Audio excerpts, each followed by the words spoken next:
Ia membawa misi yang nyaris mustahil, namun berhasil, yakni menegakkan disiplin persyarikatan dengan menyapu PKI dari syarikat Islam. Ia jurnalis sekaligus pemikir Islam modern. Ia fasih berbicara soal buruh dan seorang yang humoris. Guru para aktivis Islam politik, ia juga menjadi sosok penting saat Indonesia menggalang pengakuan berdirinya negara Indonesia di luar negeri. Dan di atas semua itu, ia menalak kehidupan duniawi yang melekat kepada dirinya dan keluarganya. Ia adalah pemimpin umat dan sekaligus pejabat negara dengan kemelaratan yang tiada tanding. Melaratnya ra umum. Jas merah, inilah Agus Salim. Adalah pertama-tama dan pada tahap utamanya membangun jiwa bangsa.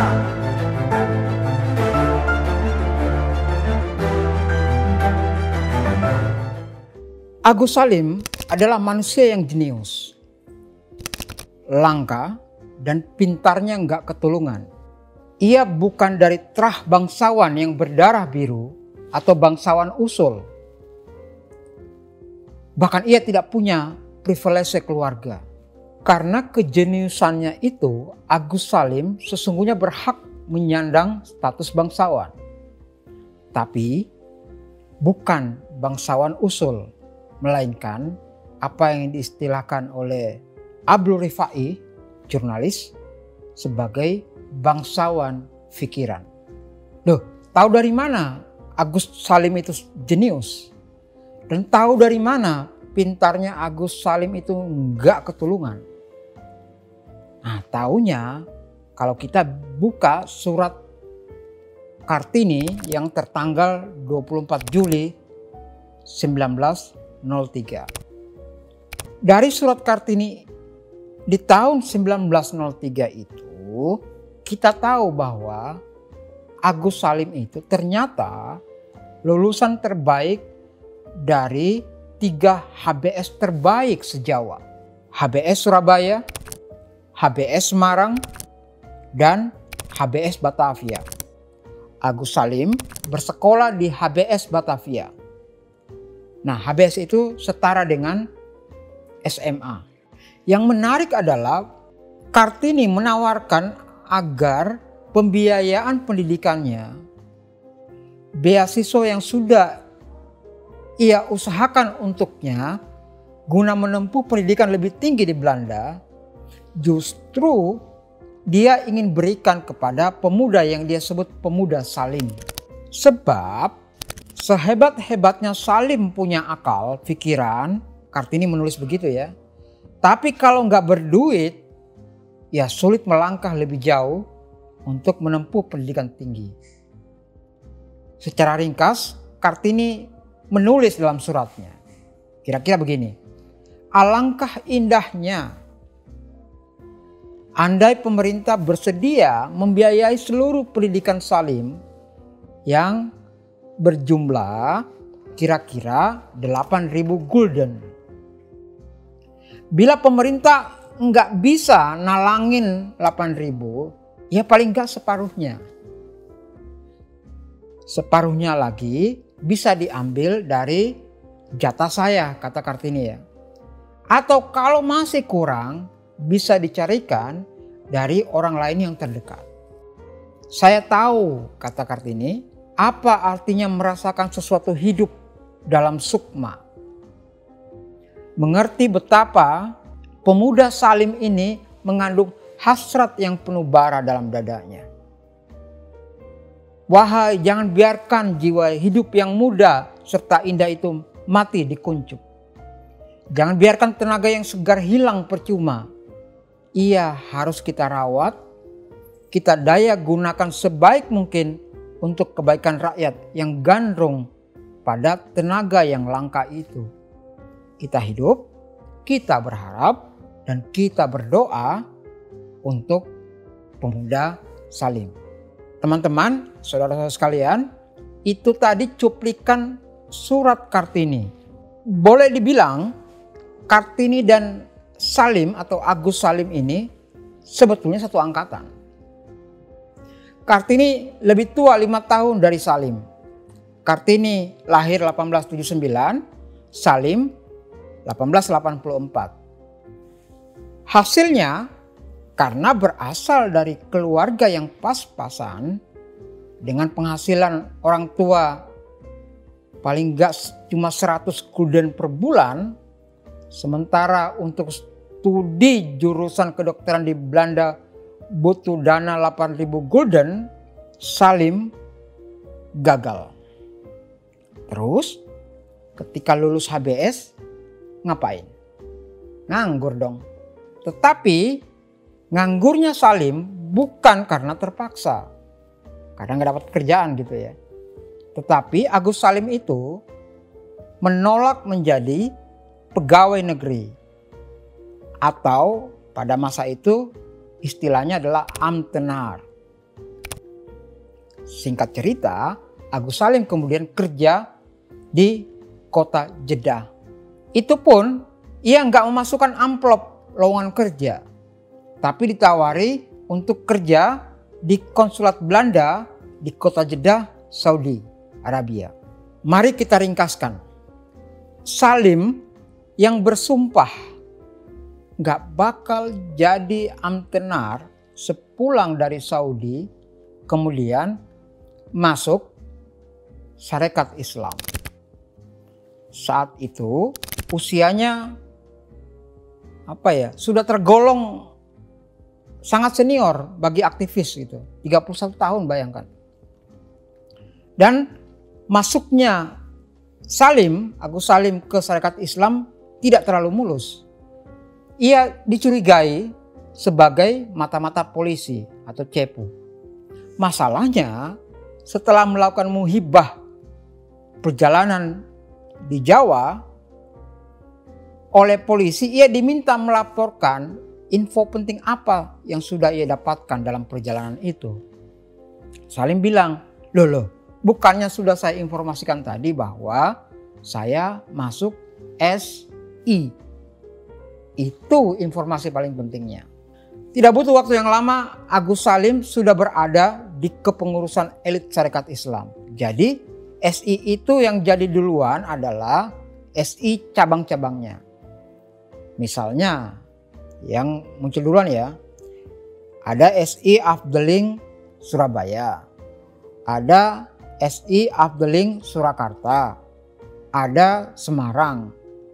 Jadi belum ada pengurus pusat, belum punya sentral Bestur, belum punya CSI itu belum, atau Sentral Sarekat Islam.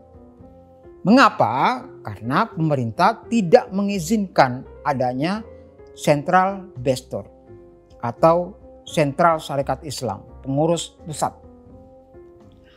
Barulah pada tahun 1916 bersamaan dengan terbentuknya lembaga mengawasi gerak-gerik para aktivis pergerakan, yakni Dinas Intelijen Politik, CSI dikasih SK, di mana Cokro menjadi presiden yang dibantu oleh Abdul Muiz, Sosro Kardono, Suryo Pranoto dari Jogja, ada Alimin Prawirodirjo, dan termasuk yang sangat senior ini Agus Salim. Periode yang paling menarik Agus Salim di tubuh Sarekat Islam itu terjadi pada tahun 1921.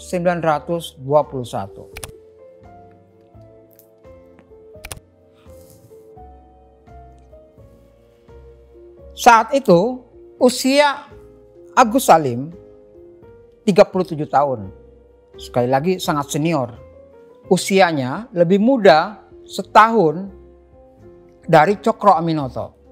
Salim ini sangat gerah dengan ulah anak-anak muda Sarekat Islam yang berdiri di dua organisasi sekaligus, terutama kelompok Budi Utomo dan PKI. Budi Utomo itu kelompok lama, sementara PKI itu baru 1 tahun resmi terbentuk. Sebetulnya kegerahan Agus Salim itu sudah lama saat sayap kritis Sarekat Islam yang ditukangi Semaun di Semarang terus-menerus mengganggu Cokro Aminoto. Macam-macam mereka tuduh. Ketika Cokro masuk Volksrat, dimaki-maki, dituduh korup, tertutup keuangan, macam-macam mereka cari-cari gitu.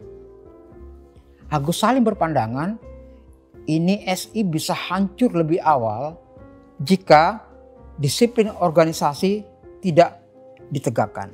Tentu saja kongres terbesar diselenggarakan tidak tanggung-tanggung. Kongres Sarekat Islam di tahun 1921 atau 100 tahun yang lalu, SI menyelenggarakan 2 kali kongres. Yang pertama awal bulan Maret di Yogyakarta, yang kemudian disusul di Surabaya pada bulan Oktober. Ini pertanda bahwa ada yang darurat. Nah, apalagi kalau bukan persoalan disiplin partai. Sarekat Islam lewat Agus Salim sudah berkali-kali mengungkapkan, seperti saya katakan tadi di awal, jika disiplin ini disiplin organisasi tidak ditegakkan, SI ini akan dikunyah-kunyah Budi Utomo atau bahkan diambil alih oleh PKI yang terbentuk setahun sebelumnya lewat pentolan Sarekat Islam cabang Semarang atau SI Semarang atau yang lebih lagi SI Merah. Nah, pihak SI Semarang atau PKI ini ngotot bahwa Sarekat Islam mesti, sekali lagi saya katakan berulang-ulang ya, ditanami ilmu komunisme. Agar apa? Agar gak lembek, agar progresif. Nah, kubu Agus Salim menolak mentah-mentah masuknya komunis. Setelah rapat umum dibuka, ini kongresnya Jogja ya, dengan terlebih dahulu mendengarkan doa yang dibacakan Kiai Haji Ahmad Dahlan dari Kauman Muhammadiyah, diputuskan bahwa asas untuk kaum SI, asas untuk Sarekat Islam adalah keislaman dan menolak semua haluan yang tidak mendasarkan diri pada kitab suci Al-Quran. Itu kongres di Jogja di pekan pertama Maret 1921. Disebabkan situasi yang sangat genting, SI kembali menggelar kongres berikutnya di tahun yang sama. Kali ini diselenggarakan di Surabaya pada bulan Oktober. Nah, kongres di Surabaya inilah menjadi kongres penentuan. Paling tidak ada 36 utusan lokal Sarekat Islam yang hadir di Kongres Surabaya ini. Juga ada utusan perhimpunan lain seperti Budi Utomo, Kaum Tani, SPBO, PKI, RV atau Revolusionary Front Sentral, ada VSTP, terus ada juga Muhammadiyah. Di kongres ini lagi-lagi Agus Salim menegaskan bahwa karena dia ya yang mengendalikan sidang, dia menegaskan bahwa begitu masuk Sarekat Islam, seseorang mestilah membaca syahadat. Gak boleh tidak. Anda silakan memilih SI atau enggak sama sekali. PKI setuju sebetulnya atas disiplin organisasi ini. Tapi tolong dikecualikan, PKI tetap berada di tubuh SI. Enggak ditendang begitu saja. Lagi-lagi Agus Salim enggak mau tahu. Pokoknya silakan memilih SI atau enggak. Maka SI Afdeling Jogja, SI Afdeling Kebumen, SI Afdeling Kediri adalah cabang-cabang yang menyepakati disiplin organisasi. Sementara SI Salatiga dan Solo yang memang berkiblat ke SI Semarang, lihat ya, 3 triple S itu, tetap mempertahankan PKI satu saf dengan Sentral Sarekat Islam. Dan Kongres Surabaya memutuskan PKI tidak dibolehkan masuk Sarekat Islam. Adapun SI lokal yang lain-lain yang masih ragu, yang belum punya keputusan, yang selama ini di bawah pengaruh PKI seperti Kaliwungu, Kendal, Ambarawa maupun Purwodadi, oleh Kongres dipersilahkan bermusyawarah terlebih dahulu dengan anggota-anggotanya. Saya kira dalam konteks ketegangan antara PKI dan SI inilah muncul peristiwa humor politik yang sangat legendaris dari Agus Salim. Karena memang Agus Salim memang terkenal dan piawai dalam memunculkan jok-jok di atas mimbar. Ia komunikator politik yang lihai dan ulung. Salah satu joknya tadi itu adalah, nah ini mungkin kalian sudah sering mendengar di YouTube atau di tempat-tempat yang lain, tentang serombongan pemuda, anak muda yang mereka nggak senang sebetulnya dengan tindak tanduk politik Agus Salim yang mencoba mendisiplinkan Sarekat Islam dari unsur organisasi lain. Mereka rame-rame gitu ya. Mereka udah tahu, oh Agus Salim nanti akan hadir dalam sebuah rapat di mana dia nanti akan menjadi keynote speaker. Mereka pun bersiap untuk mengacaukannya gitu. Dan memang secara visual Agus Salim itu berjanggut dan pejanggutnya lumayan panjang gitu ya.